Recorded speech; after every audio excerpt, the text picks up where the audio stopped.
आता आपण बघूयात वेगवेगळ्या जिल्ह्यांमधल्या टॉप 9 बातम्या।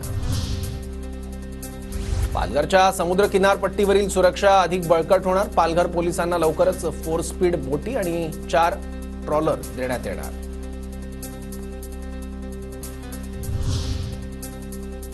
साताऱ्याच्या सैदापुरातील प्राचीन पावकेश्वर शिवमंदिरासाठी 9 कोटींचा 72 लाखांचा निधी मंजूर। पावकेश्वर शिवमंदिराचा जीर्णोद्धार करण्यात येणार। गोंदियाच्या महाराणी चरणी 18 इंच सोन्याचा हार अर्पण। नवस पूर्ण झाल्यानं भाविकांकडून देवीला सोन्याचा हार। पेण अर्बन बँकेविरोधात ठेवीदारांचं आंदोलन चिघळलं। ठेवीदार आंदोलकांकडून विष पिऊन आत्महत्या करण्याचा इशारा। शहरातील लोकमान्य टिळक चौकात ठेवीदारांचं आंदोलन। परभणी जिल्ह्यातील पूर्णा तालुक्यात सोयाबीन काढणीला वेग। पावसाने विश्रांती घेतल्यानं शेतकऱ्यांनी सोयाबीन काढणीचं काम उरकलं।